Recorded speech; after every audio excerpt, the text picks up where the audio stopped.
Bonjour, bienvenue dans En Bref, votre rendez-vous hebdomadaire d'information municipale. Et nous débutons tout de suite par un rendez-vous très attendu des Clermontois. Vous étiez 12 000 l'an passé, je veux parler du Forum des associations. Durant 2 jours, les 5 et 6 octobre, près de 200 associations seront présentes à Polydôme pour vous accueillir et pour vous faire découvrir la richesse du tissu associatif clermontois. Des débats, des animations, des expositions seront au programme, avec cette année comme thème principal l'enfant dans la ville. Chaque année maintenant, depuis 4 ans, on choisit une thématique pour orienter le programme d'animation, ce qui permet en fait de réunir des commissions de travail avec différentes associations qui n'ont pas forcément vocation à se connaître ou à travailler ensemble, et donc ensemble de construire une programmation sur la thématique, à savoir café-débat, exposition, table ronde et animations diverses et variées, avec notamment de nombreux ateliers cette année pour les enfants.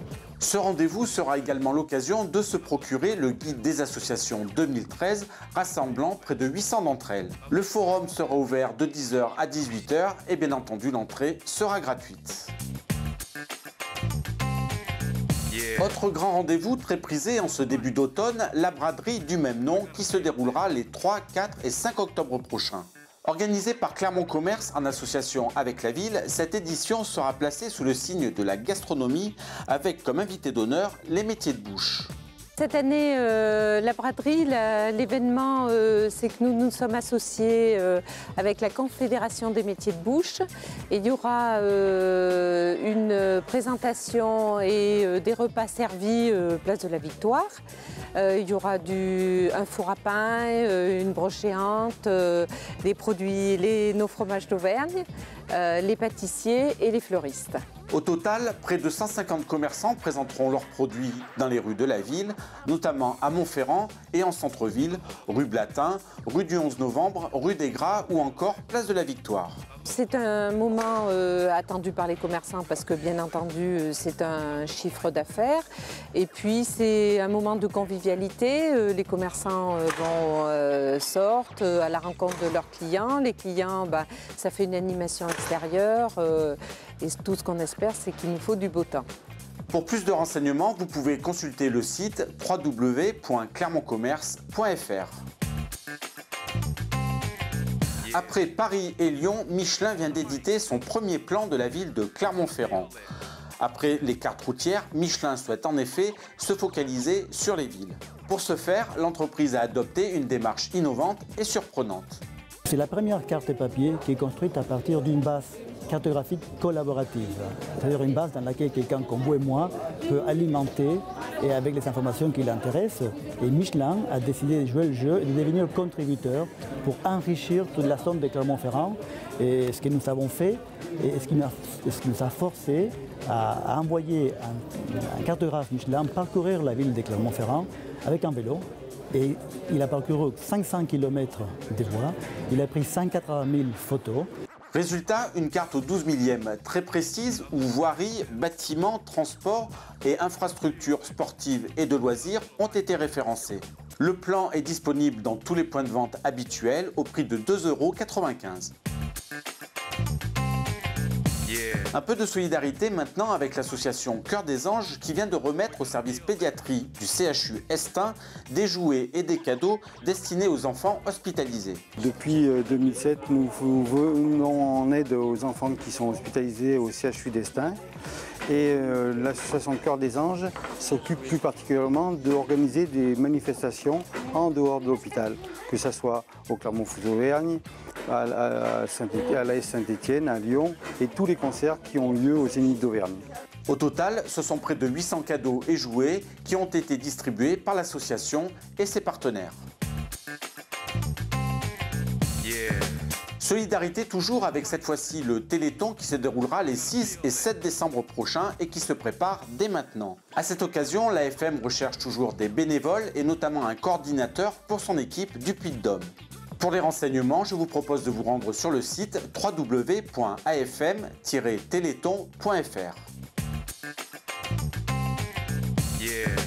Musique maintenant avec un rendez-vous incontournable pour les passionnés.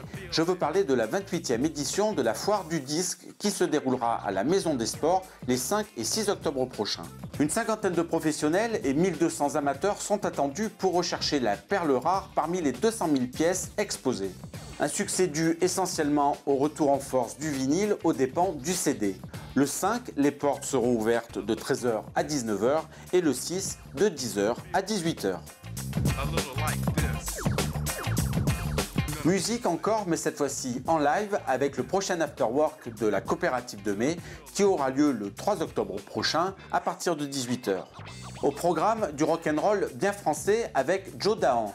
L'ancien bassiste de la Mano Negra et guitariste des Vampas partagera la scène avec un autre groupe qui commence à se faire connaître sur la scène française. Je veux parler des France Cartini.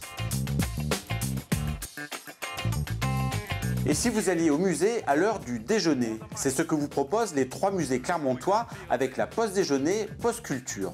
Les horaires d'ouverture des musées étant parfois incompatibles avec les horaires de travail, les musées clermontois ouvrent donc leurs portes pour un moment privilégié et pour partir à la découverte d'un objet ou d'une œuvre durant une demi-heure. C'est pas une visite commentée d'1 heure ou 1 heure et demie, c'est un petit rendez-vous d'une demi-heure autour d'un sujet particulier. Au moment de la pause de midi, parce que c'est là aussi où quelquefois les gens qui travaillent sont disponibles pour aller au musée. Au musée d'art Roger Quillot, ça va être peut-être un tableau ou une sculpture. Au musée Lecoq, ça va peut-être être une collection de spécimens naturalisés. Ici, ça va être un objet archéologique ou un ensemble de pièces textiles ou une pièce textile sur lequel on va essayer qu'on va essayer de décortiquer en fait pendant une demi-heure et avec les questions que se pose le public spécifiquement sur cette pièce-là.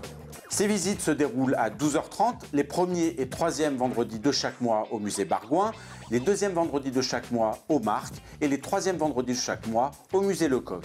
Les places étant limitées, il est fortement conseillé de réserver. Pour plus d'informations, je vous conseille de vous rendre sur le site de la ville.